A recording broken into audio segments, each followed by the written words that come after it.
그러니까 그 말은 그러니까 연습할 때부터 나는 단선율을 불지만 그 화성이나 피아노 파트를 조금 상상하면서 들으면서 네. 이렇게 연습하면 훨씬 도움이 된다는 네. 거죠. 그리고 일단 박자를 나 혼자 카운트하는 박자가 아니다. 그것 때문에 당황하는 학생들이 그쵸. 많아요. 그러니까 이게 안 들리는, 반주가 잘 안 들리고. 근데 박자를 내가 확실하게 내가 갖고 있고, 그리고 외부에서 주는 박자도 내가 맞출 수 있으면, 그래서 제가 학생들한테 메트로놈 맞추라는 소리 진짜 많이 하거든요. 네. 나는 오늘 며칠 안에 이 건전지를 다 쓰겠다는 마음으로 그냥 늘 틀어놔야 돼요. 이게 너무너무 훌륭한 선생이자 친구자 네. 너무너무 좋기 때문에 메트로놈에만 잘 맞출 수 있어도 수월해지는 면이 많아요. 네, 메트로놈 튜너로 일단 해결을 많이 해와야 정말 딱 잘 맞출 수 있는 것 같아요. 그리고 그 반주자 선생님의 입장에서 이런 학생은 이쁘다 뭐 이런 거 있을까요? 아니면 이런 학생은 좀 별로다 뭐 이런 게 있었어요.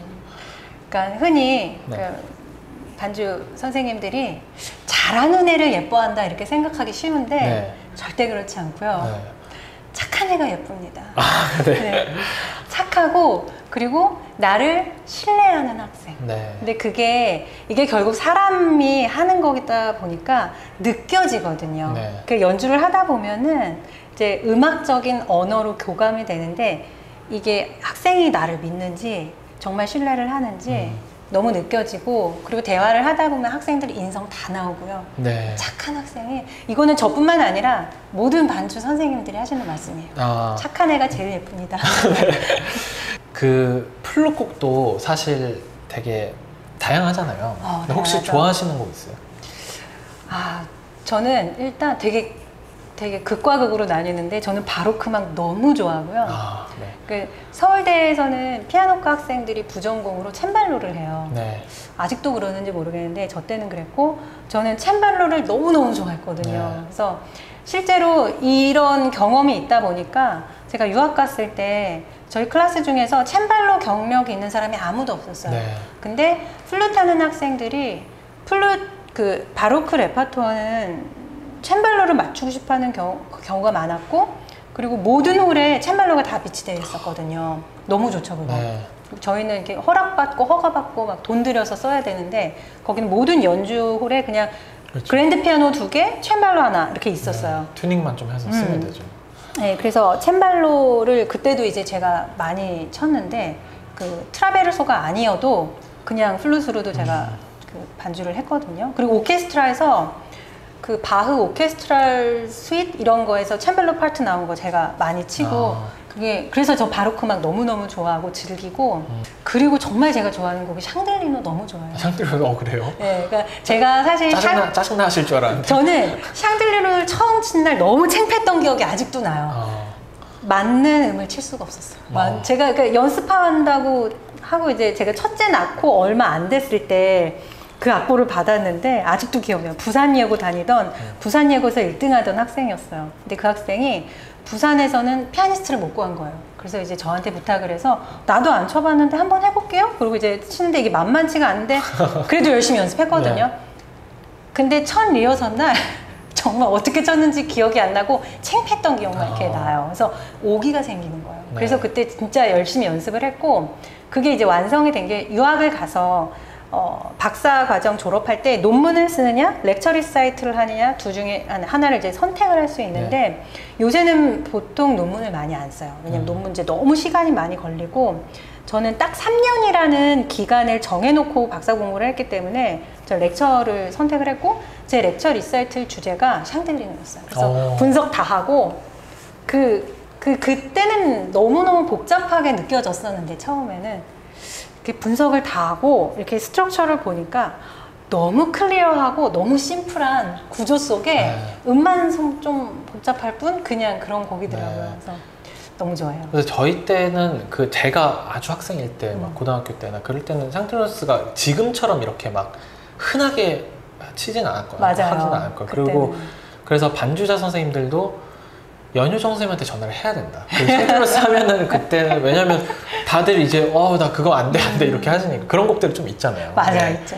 그래서 그거를 완벽하게 이제 렉처까지 하셨고, 네, 렉처를 해서 그때 이유가 있었네요. 네. 샹들리노스를 잘 치시는 이유가. 네. 네. 그리고 저도 이제 기회를 주셔서 녹음에 참여하기도 했었는데 바로나트라는 출판사를 또 하세요. 네. 이거는 저는 이제 처음에 어떤 건지 잘 몰랐다가 악보가 이제 나와가지고 악보를 보고 저도 연주도 해보고 이랬는데 너무 이제 초급자, 중급자를 위해서 좋은 책이라는 생각이 들었고, 그리고 곡들도, 곡 선정들도 이렇게 좋아서 조금씩 더 여쭤보고 했는데 정말 좀 대단하시다 이렇게 생각했거든요. 네. 그래서 아직 초창기지만 이 출판사가 그러니까 네. 어떻게 시작하게 되시고 네. 한지 얘기를 좀 해주세요. 네, 제가 이 사업을 시작한 게 정말 되게 우연한 기회였어요. 그러니까 제가 어떤 후원을 받아서 이태리에서 4NG 연주할 기회가 생겼거든요. 그래서 이제 프로그램을 짜다가 이제 이탈리아에서 연주를 하는 거니까, 해외니까 좀 우리나라를 알릴 수 있는 그런 레퍼토어를 집어넣으면 좋겠다 싶어서 아리랑을 넣자 이제 네. 이렇게 생각을 하고 아리랑을 4NG로 편곡을 의뢰를 했어요. 이제 전문 작곡하시는 분한테 의뢰를 해서 결과물을 받았는데, 제가 이제 의뢰를 한다는 얘기를 들었을 때 제가 이제 나름대로 상상하던 사운드가 있었거든요. 네. 그래서 이런 거면 좋겠다 막 상상을 하다가 결과물을 받을 때 너무너무 실망을 했어요. 돈 들여서 한 건데 너무 실망을 했어요. 그 작곡하신 분인가요? 네, 네, 전문 작곡하신 편곡하시는 분한테 의뢰를 했는데 너무 실망을 해서 내가 해볼까? 이런 생각을 그때 한 거예요. 근데 이제 프로그램은 나왔고 연주는 얼마 안 남았고, 그래서 정말 그날 딱 앉은 자리에서 4시간인가 5시간 걸려서 제가 4NG 곡을 쓴 거죠. 네. 이렇게 어떤 편곡을 했어요. 그래서 이지수 작곡가라고 영화음악 감독님이 계신데, 그분의 아리랑 랩소디라는 곡을 제가 이제 오케스트레이션과 피아노를 위한 그런 곡인데, 그거를 한쪽에다 이렇게 들으면서 그거를 4NG로 그냥 거의 이제 옮겨 적는 그런 정도의 그냥 어떻게 보면 좀 단순한 편곡이었는데, 그때 제가 그 사부 프로그램 피날레 있잖아요. 피날레를 잘 못할 때거든요. 그래서 피날레를 약간 심플 엔트리 툴로, 그러니까 비교를 하자면 독수리 타법으로 소설을 쓴 거예요. 그래서 피날레를 그냥 어떻게 쓸 줄도 모르는데 편곡을 한 4-5시간 만에 그냥 앉아서 그냥 집중해서 하니까 끝나더라고요. 단축키도 모르실 때? 모르죠. 그냥 다 이렇게 마우스로 다 이렇게 찍어서 이렇게 했을 때인데, 근데 그러고 나서 이제 연주를 가기 전에 드레스 리허설 겸 저희가 모든 프로그램을 녹음을 했어요. 녹음을 해서 영상을 올리고, 저희가 그때 처음으로 그 유튜브 채널을 개설을 하면서 올렸거든요. 근데 올렸는데 악보 문의가 계속 들어오는 거예요. 이 악보를 사고 싶다. 저 너무 황당했죠. 왜냐면은 팔려고 만든 그런 게 아니고 정말 요만큼도 생각도 안 했던 거라서. 연주를 위해서 편곡을 하신 거니까. 순수하게 그 연주하고 말려고 그냥 편곡했던 곡인데, 근데 이게 그냥 한두 번 올라오는 게 아니라 계속 끊임없이 오는 데다가 해외에서 그렇게 연락이 오시는 거예요. 그래서 그때 저 말고 이제 그 같이 기획했던 친구 한 명이 있는데, 이제 그 친구는 이제 사업가 집안에서 자란 친구예요. 그러니까 사업적인 그런 이제 마인드가 있는 친구인데, 그 친구가 이거 사업을 하자. 그래서 이제 시작을 하게 됐는데, 생각을 해보니까 제가 석사 논문, 그리고 제가 아까 얘기했었는데 그 박사 렉처 리사이틀 주제도 이제 샹들리노에 관한 건데, 그 편곡 입장에서 제가 쓴 거거든요. 보니까 석사도 제가 편곡에 대해서 썼더라고요. 그래서 내가 편곡에 관심이 많았구나 원래. 그랬죠. 그렇게 해서 시작을 하시게 된 거예요. 그렇게 해서 시작을 했어요. 그리고 그런 곡들 이렇게 4NG 위주로 처음에 하신 거고, 근데 이제 저는 그게 참신하다고 생각했어요. 만약에 독주 악기면은 QR코드를 찍으면 바로 유튜브나 링크를 통해서 이제 맞출 수 있고 이런 것도 있잖아요. 그런 거는 이제 차츰 이제 하시면서 생각하시게 된 거예요. 저희는 처음부터 모든 악보에 다 QR코드 들어가 있고요. 처음에는 이제 모범 연주 영상이었어요. 사람들이 조금 이제 레벨이 낮으신 분들은 이게 어떤 사운드가 날까 이제 궁금해 하시기도 하고, 손 모양을 궁금해 하시기도 하더라고요. 그래서 QR코드를 시작을 했고, 그리고 이제 나중에 제가 이제 편곡, 이제 플룻 편곡집을 내면서는 반주를 언제 어디서나 핸드폰 없는 사람들은 없고, 그리고 늘 이렇게 반주자가 올 수 있는 건 아니잖아요. 레슨 네. 때 아니면 혼자 하고 싶을 때 그때 편하게 할수 하시라고 제 반주만 녹음해서 QR코드를 넣었죠. 지금 몇 건 정도 나왔죠? 그래서 지금 6건, 지금 7건째가 지금 디자인, 그러니까 7건도 이제 거의 다 나왔어요. 그리고 8건까지는 제가 작업을 맞춰놨고 올해 9건 넘버 9까지 나옵니다. 계속 그럼 네. 이거는 완전 롱텀으로 생각하고 계신 거죠? 네, 네. 네. 저희는 지금 30건까지 내보는 게 지금 목표예요. 30건은 이제 여러 악기일 수도 있고 다른 편곡일 수도 있지만 네, 네. 네. 그리고 초보자나 중급자를 위한 건가요? 네. 아니면 계속? 그러니까 되게 다양해요. 지금 6번, 7번, 8번 지금 악보들은 피아니스트들을 네. 위한 곡은 테크닉 교본이거든요. 근데 테크닉 교본인데 제가 아까 얘기했었던 제가 실기 꼴찌에서 올라가면서 제가 그때부터 연습 방법 연구를 했다는 말씀을 드렸었는데 그때 했었던 효과적이었었던 그런 연습 방법들을 모아서 교본을 낸 게 이제 6, 7, 8번이고 그리고 이제 플룻 그 편곡 2건 있고요. 이제 되게 좀 다양해요. 근데 네. 지금 앞으로 기획은 피아노 초보자들을 위한 거랑 플룻이랑 이게 제일 큰 줄기가 될 것 같아요. 네. 요즘 어떤 직업이든 뭐 회사원이든 회계사든 아니면 특히 음악하는 사람들은 좀 유연하게 여러 가지 일을 하는 경우가 많잖아요. 맞아요. 근데 선생님도 완전히 다른, 그러니까 물론 음악 관련이지만 출판사 편곡 그리고 연주, 반주 이런 건 되게 다른 거니까 그런 거에 대해서 추천을 이렇게 하시는 편인가요? 여러 가지. 그러니까 제가 항상 제가 하는 말은 음대 나와도 먹고 살 수 있어야 돼요. 음대 나와도 먹고 살 수 있어야 되는데 왜 요새 엄마들이 우리 아이가 이제 음악한다 그러면은 이렇게 잘 모르는 어른들은 그거 나와서 밥벌이 할 수 있겠니? 이런 생각도 되게 많이 하고 그냥 조성진쯤 돼야 유명한 탑 연주자가 돼야 되는 거 아닌가 이렇게 생각을 하시는데 그렇지 않고요. 그러니까 요새는 제가 이제 사업을 하다 보니까 요새 이렇게 주변을 보면 느끼는 게 선생님도 그렇지만 무엇을 하든지 자기 컨텐츠가 확실하면 되는 것 같아요.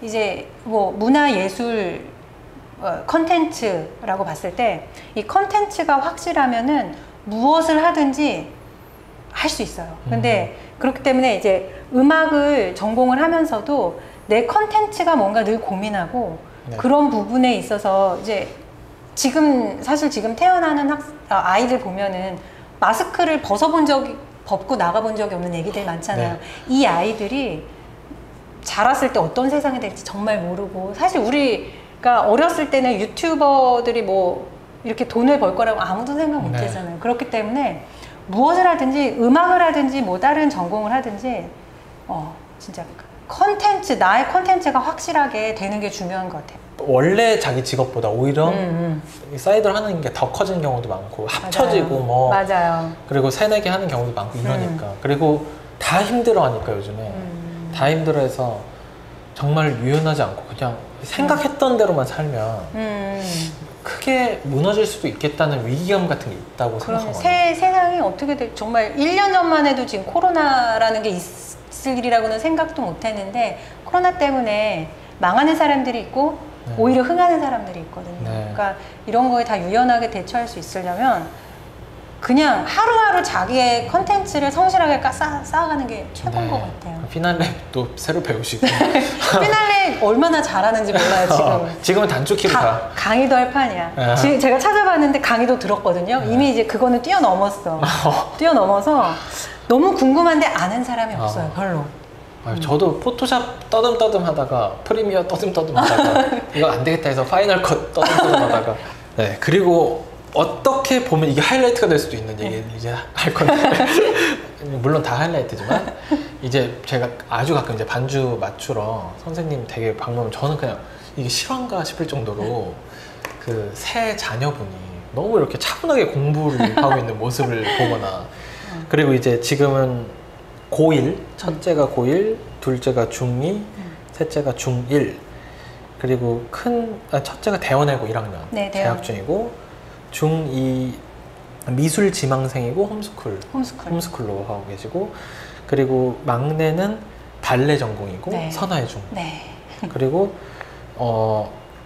이 세 제일 충격적인 건 뭐냐면 이 세 자녀가 영어로 대화하고. 네, 그럼 그렇죠. 선생님이랑도 영어로.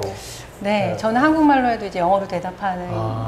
이게 그리고 이제 다들 알아서 공부하고 뭐 이런 것처럼 보이거든요, 보이기에는. 네. 근데 이게 어떤 노하우랄까? 이런 거 궁금해 하실 수 있을 것 같아요. 네, 그러니까 제가 본의 아니게 아이들 교육 때문에 미국을 간 적은 한 번도 없어요. 저 교육 때문에 갔는데 본의 아니게 아이들이 되게 좋은 기회에 미국에서 거의 6년을 살게 됐고, 그리고 한국에 왔을 때 많은 사람들이 저한테 막 등을 떠밀면서 애들 빨리 영어 까먹기 전에 영어학원부터 리턴이들이 다니는 영어 대치동에 정해져 있거든요. 네.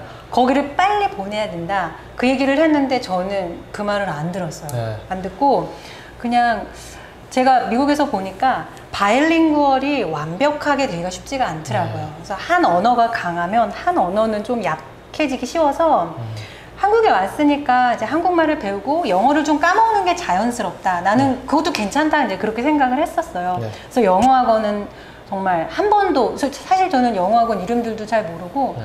보내지를 않았어요. 근데 얘네가 제가 이제 공부를 하고 학교에서 일도 했기 때문에 미국인 할머니가 얘네들을 봐주셨는데 미국에 있을 때 그 할머니가 이 아이들한테 한국말을 쓰지 않으면 좋겠다는 부탁을 하셨어요. 굉장히 나이스하게. 왜냐면 내가 있는데 너희들끼리 한국말을 하면 소외가 되고 좀 무슨 말을 하는지 좀 궁금하기도 하고, 그러니까 내 앞에서는 영어를 써달라 이렇게 정중하게 부탁을 하셔서 아이들이 뭐 오케이. 그래서 그렇게 하다 보니까 어린 시절에 그렇게 보내니까 이제는 어느 순간 지나니까 서로 얼굴을 보면 한국말이 안 나오는 거예요. 어릴 때 그렇게. 네, 그래서 지금도 한국말을 가끔 이제 학교를 다니니까 이제 한국말을 옛날보다는 쓰는데 굉장히 어색해해요. 네. 말투도 약간 어색하고 그렇게 해서 저는 오히려 한국말을 좀 더 배우라고 영어학원을 안 보냈더니 오히려 셋이서 집에서 영어를 써가지고 그게 더 강화가 됐다 그래요. 약간 그런 기회가 영어 됐어요. 유치원이고 뭐고 필요가 네, 없어. 네, 영어 그쵸. 학교 이상의 이제 네. 대화를 계속 하니까. 그리고 아이들이 책을 보는 게 좋아하고, 일단 첫째가 제일 이제 영어를 쓰고 읽기가 잘 된, 그러니까 귀국했을 때 4학년이었으니까 네. 걔가 말하는 걸 너무 좋아해요, 첫째가. 그러니까 걔가 계속 영어를 하루 종일 동생들한테 얘기를 하니까 그게 가장 크지 않았나. 네. 수다스러운 오빠 덕분에. 리스닝이 뭐 자연적으로 되고. 네. 네, 그리고 전공도 이제 첫째는 공부를 했지만 네. 미술이랑 발레, 음악도 아니고. 네. 이거는 어떻게 뭐.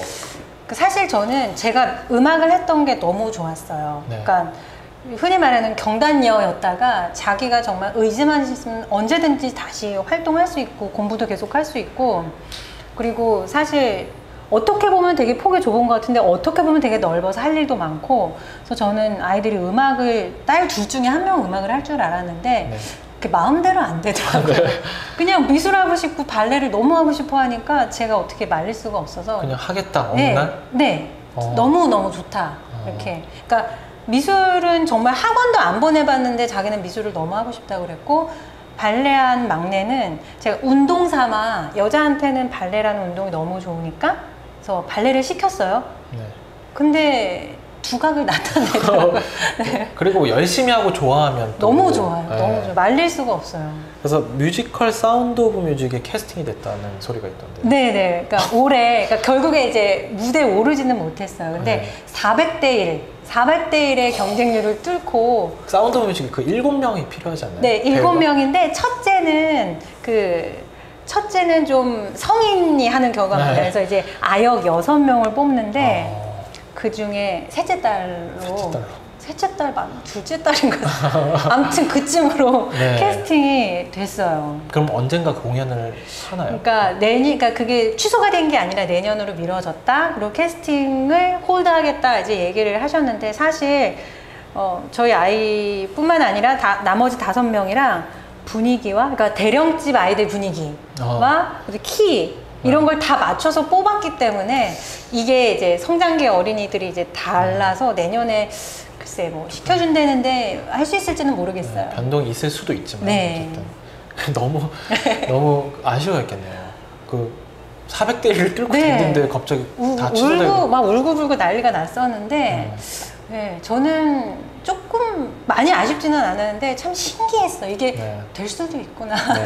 이런 게 있구나. 보통 어머니들이 너무 이렇게 아등바등하고 그리고 푸시도 좀 많이 하시잖아요. 그쵸. 뮤지컬 학원도 있더라고요. 저는 몰랐어요. 네. 그리고 뭐 미술도 그렇고 사실 음악도 그렇고 공부는 더 그렇고 근데 이제 뭐 이렇게 안 하시는 것처럼 보이더라고요. 제가 보기에는. 전혀 안 해요. 정말 저는 제가 공부했을 때를 생각을 해보면은 내 마음 속에 내 안에 하고자 하는 마음이 있는지 없는지 그게 가장 중요한 거지 푸시해서 잘하는 건 한계가 있는 것 같아요. 그래서 그 마음이 있으면 학원을 안 보내도 잘할 것이고 그 마음 없으면 아무리 내가 푸시해도 안 할 거라고 생각을 해서 한 번도 얘네는 학원을 다녀본 적이 없어요. 근데 만약에 안 하겠다고 하셨으면 어떠셨을 것 같아요? 아무 생각이 없고 하고자 하는 게 안 보여. 그러니까 지금 사실 첫째가 이제 사춘기가 와서 공부를 안 하고 있어요. 안 하고 있는데 그러니까 이거 볼겠죠? 알아요. 대원 메고 다니면서 공부를 안 하기가 사실 쉽지 않거든요. 근데 자기가 정말 흥미가 있고 이제 영어 과목을 너무 좋아하는데 흥미가 있는 주제라든지 어떤 뭐 스피치라든지 무슨 글을 쓰는 건 정말 열심히 해요. 그래서 저는 기본적으로 저는 새 아이를 믿거든요. 얘네들이 결국에는 공부를 뭐 안 할 때도 있고 좀 열심히 할 때도 있지만 결국엔 다 자기 길을 찾아갈 것이다 라는 믿음이 있어서 그냥 그 믿음 때문에 제가 아무것도 안 시킬 수 있는 거 아닌가 싶은 생각을 해요. 좀 게을러 보이거나 좀 그래도 일단은 좀 놔두시는 그러면 알아서 할 거라고 믿어주시는 네, 저도 6학년 때 게임을 하루 종일 12시간을 해본 적이 있어요. 뭐든 하시면 6시간 사실 뭐 12시간 밥 안 먹고 게임을 해본 적이 있는데 그럴 때도 있어야 되는 것 같아요. 그게 있으면 또 뭔가 죄책감이 오면서 또 열심히 하는 것도 있고 그리고 별거 아니구나 이것도 경험해보고 해보니까 이거 별거 아니구나 이런 걸 좀 스스로 깨닫는 그런 것도 중요한 것 같아요. 억지로 못하게 하면 또 그게 독이 될 수도 있으니까. 그래서 저는 그냥 두고 있는데 근데 제가 정말 어렸을 때부터 정말 신경 쓴 거 딱 하나는 책을 읽을 수 있는 환경? 그거를 되게 많이 만들어줘서 이렇게 아이들 아이들 방 인테리어라든지 그리고 뭔가 아이들은 전혀 몰라요. 근데 저는 항상 어떻게 하면 아이가 책을 금방 잡을 수 있는지 어떻게 하면 아이 눈에 책이 많이 보이는지 그래서 저 전면 책장 이런 거 쓰고 그러니까 책을 도서관에서 빌리면 다 늘어놓고 펼쳐놓고 지저분해도 아이가 호기심을 갖게끔 그거 하나는 진짜 많이 제가 애쓰셨죠. 정말 노력했어요. 그래서 책을 가까이 할 수 있게 하는 환경을 2015년인지 16년에 서초구에서 표창을 받았어요. 진짜요? 도서관 책 읽는 가족으로 선정이 돼서 그러니까 저는 그런 게 있는 줄도 몰랐는데 다 책 읽고 있으니까 셋 다. 아니 그러니까 그게 카운트가 되는 거죠. 도서관에서 빌리는 양이 있으니까. 근데 얘네를 학원을 제가 안 보내니까 맨날 할 게 없으니까 학교 갔다 오면 방과 후에 얘네들 다 초등학교 때 오늘 뭐 할까? 그러면은 제일 좋은 장소예요. 도서관은. 정말 제가 도서관을 좋아하기도 하고 그래서 애들 데리고 항상 도서관을 갔어요. 그래서 뭐 반포 도서관이랑 서초 어린이 도서관 이 두 군데를 제일 많이 가는데 그러다 보니까 이게 계속 저희 어카운트에 빌린 책이 이제 쌓인 거예요. 그래서 어느 날 서초구청에서 연락이 왔어요. 책 읽는 가족으로 선정됐으니까 상 받으러 오시라고. 그래서 조은희 서초구청장님한테 표창을 받아서 아직도 있어요. 그 책을 보고 자란 그 3명이라서 뿌듯하시겠어요, 그거는. 근데 책을 많이 보고 생각을 많이 한 아이들은 정말 결국 자기 길을 잘 찾아가지 않을까 하는 믿음이 있어요. 지금 그렇게 훌륭하지 않은데 첫째 지금 공부 안 하고 있고 그런데 전 믿음이 있어요. 불안하지 않아요. 절대 초조하진 않아요. 초조해하지 않는 것도 기술일 것 같아요. 아무것도 안 시키는 것도 쉽진 않아요. 둘 다. 마지막으로 어떻게 보면은 사실 이제 뭐 유럽이나 미국은 제가 자세히는 모르지만 반주라는 그 코레페티토어라고 하는데 그게 하나의 예술이거든요. 아트고 그리고 정말 그 피아노 특히 성악 반주가 좀 심한데 기악 반주도 그렇지만 근데 우리나라에서는 그런 반주자라는 이미지가 이렇게 1세대랄까 어떻게 보면 선생님 1세 제가 플룻에서 다른 학교도 좀 잘 모르겠는데 플룻 반주에서는 1세대 선생님 중에 한 분이시고 이제 후배 지금 반주과도 좀 더 생기고 후배 반주들도 많이 생기고 그런 분들 고민도 많이 하잖아요. 네. 혹시 뭐 해주고 싶은 말이 있을까요? 같이 반주하신 선생님들 아니면은 후배? 제가 해주고 싶은 말은 프로페셔널리즘을 가졌으면 좋겠어요. 그러니까 이게 피아노를 치다가 좀 못하는 학생들이 반주과를 하는 것도 아니고, 그리고 꼭 돈을 벌어야 돼서 이걸 하는 것도 아니고, 정말 이거는 자기랑 되게 잘 맞아야 되거든요. 사람 만나는 게 기뻐야 되고 같이 연주하는 앙상블에 그 기쁨이 있어야지 할 수 있는 건데, 근데 저희들은 좀 인식이 어떤 면에서는 좀 안 좋을 수도 있는 그런 면이에요. 좀 약간 솔로 연주자, 독주회를 계속 하고 있는 솔로 연주자보다는 계속 이제 학생들을 쫓아다녀야 되는 이런 모양새 때문에 좀 안 좋은 시각들도 있긴 한데, 그럼에도 불구하고 이거는 자부심을 갖고 내 일이다 생각하고 프로페셔널리즘을 좀 가졌으면 좋겠어요. 네, 중요한 말이네요. 네. 진짜. 네. 오늘 못하신 얘기가 있을까요? 글쎄요, 잘 모르겠네요. 생각해본 게 없고 그냥 질문하면 답해야지 이러고 왔거든요. 밥 차리다 왔어요. 네. 제 생각에는 충분히 많은 얘기 또 언제든 나오시면 되니까 못하는 네. 얘기 나중에 생각나시면은 연락을 해주시고 네. 네. 오늘 어쨌든 나와주셔서 너무 감사하고 네, 불러주셔서 고맙습니다. 네. 오늘은 또 피아니스트 연유정 쌤이랑 얘기 나눠봤고요. 긴 영상 봐주셔서 감사합니다. 다음에 뵙겠습니다. 감사합니다.